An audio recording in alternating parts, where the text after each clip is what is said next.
Hello guys, welcome back to my 2022 house prediction. Now if you look at I use the 538 website plus my own logic for this. 538 shows there being 40 swing seats, but mine shows 47. I disagree with a few seats, especially one Democratic one in California, two of the Arizona ones, which I think are swing still. One seat in Texas, which is the seat currently held by Henry Kuehler. I think that's going to be a swing seat, which is held by Democrats. So we got 1, 2, 3, 4. There's 3 more. There's one in Virginia, which I disagree with. It's currently held by a Democratic incumbent, but it's rated as just likely Republican hold. I disagree with that rating. I think the Democratic incumbent has a chance there. And Jared Golden's seat in Maine second. I think he genuinely has a chance at holding this seat. Just one poll showed out he was up by around 5% or around there. I got to check back at it, but the last poll I've seen in that race shows him he actually has a chance because he really appealed himself as a moderate Democrat, so that he has that going for him. Now another seat, I'm not really sure where it was. Well, we'll find out eventually. Let's get right into this. So the current seat in Washington here, I didn't mean there'd be 3 swing seats. It's meant to be 3 Republican seats. Well, I guess there's less swing seats than I thought. There was one swing seat here, and it's a pretty even seat. And considering that the national environment, I think it's like a 2% national environment, but it's a decently competitive Senate race here. So I think I have to give that one seat in Washington to the Republicans. However, the swing seat in Oregon, I think that'll just side with Democrats here. They will have a competitive governor's race, but I don't think it's going to matter much. The 3 swing seats in California, I think the Republicans are going to sweep them all. I don't think the Democrats are going to really have a shot in them, but they do have a decent amount of seats already in 42. 2 swing seats in Nevada, I think the Democrats and Republicans are each going to win one of them at least.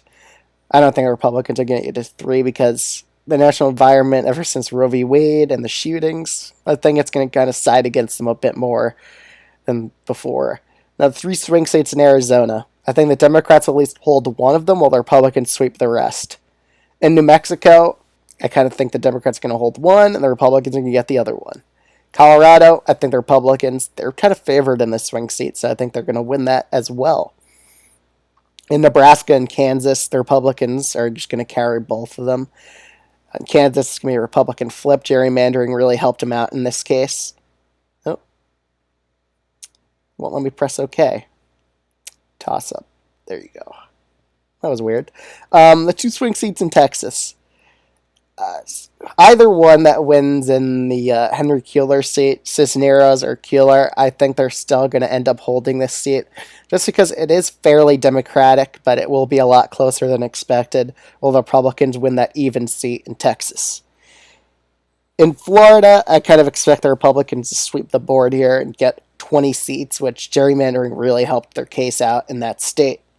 In Georgia, on the other hand, I think the Democrats are going to end up winning the swing seat. It's a pretty strong Democrat incumbent in that swing seat anyway. That's why I think they're going to hold it. In North Carolina, it was the North Carolina seat. I think the Democrats are kind of going to sell the bag here in that one swing seat that even favors them. They're probably going to lose both those swing seats in North Carolina just because of the national environment being pretty much against them. Plus, gerrymandering nationwide kind of favored Republicans. You can look at that on the 538 website. Now, in Virginia, I think Spanberger's going to hold on, while Loria will end up losing her seat just because it's so Republican favored. Let's head to Maine and New Hampshire. Maine, I honestly think Jared Golden is still going to hold on here, even against a Republican wave. He's a very popular Democratic incumbent. I'd be shocked if he gets wiped out here. In New Hampshire, we have 2 competitive swing seats. One favors Republicans, one favors Democrats, and that's exactly how the split's going to be. In New York, we have 4 swing seats here. I think the Democrats are going to at least hold one of them, maybe 2. I would say I think the Republicans and Democrats are going to do about just split the swing seats in half here. I think New York Democrats are still getting energized to vote in November. While in Pennsylvania, Republicans are going to sweep the swing seats here. I wouldn't say sweep. I would say they would at least get one of them.